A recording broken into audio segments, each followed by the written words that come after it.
Concludes the live section of this media conference. We'll now have a very short section embargoed until 10:30 p.m. this evening. And if we can get the microphone across to Matt Dunn from the Express. Yep. James, can you pass the microphone?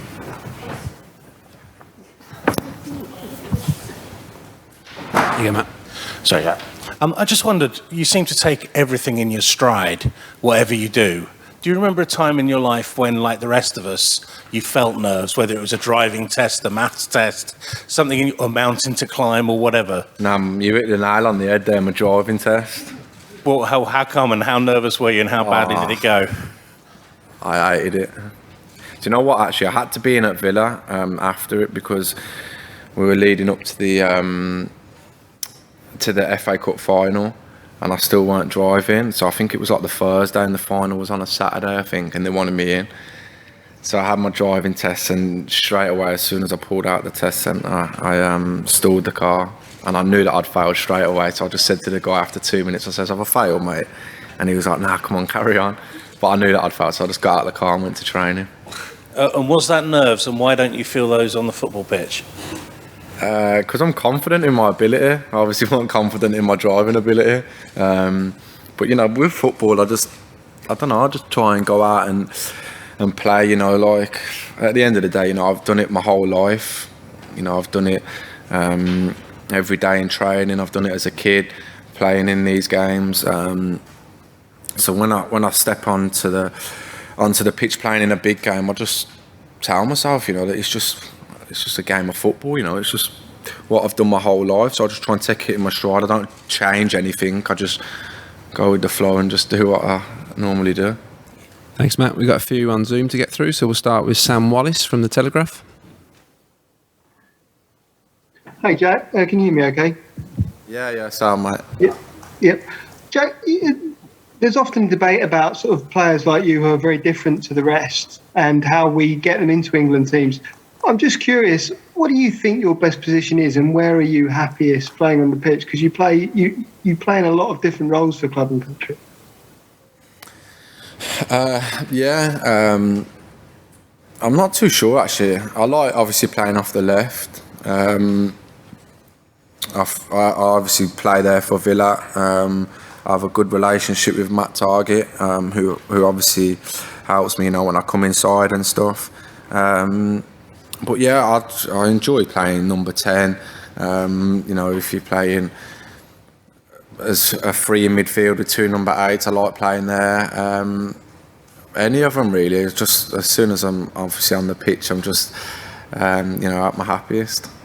Thanks, Sam. Go to John Cross from The Mirror next.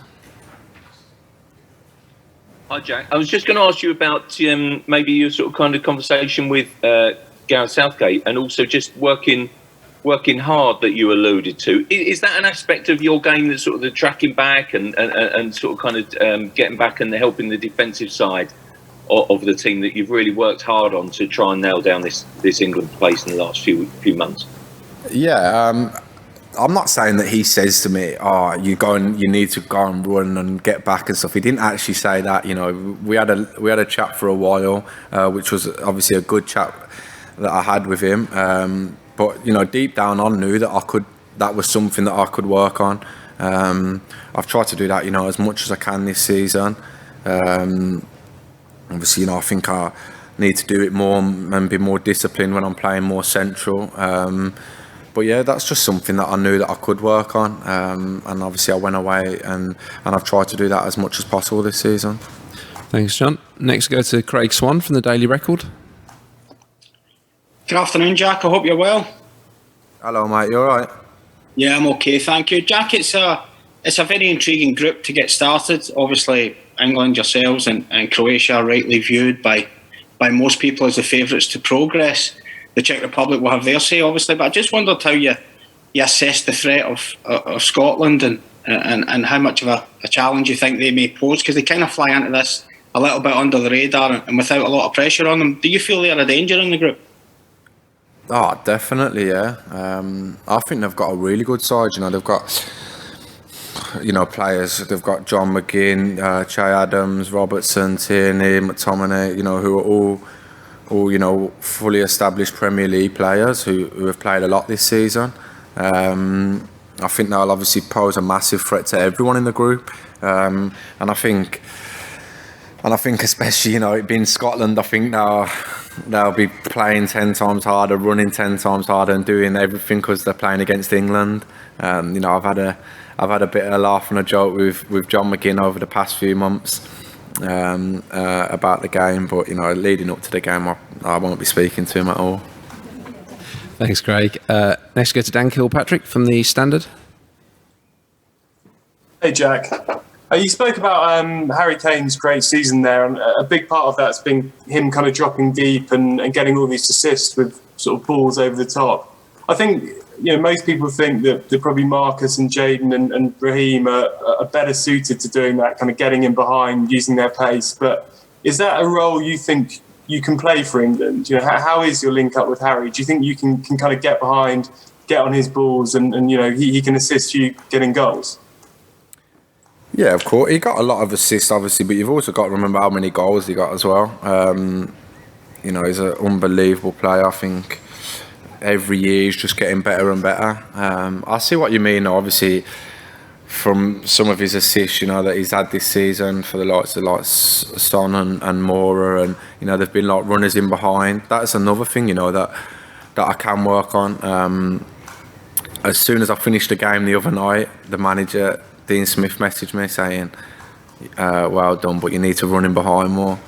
So it's something that I can still know that I need to work on. To mix up my game.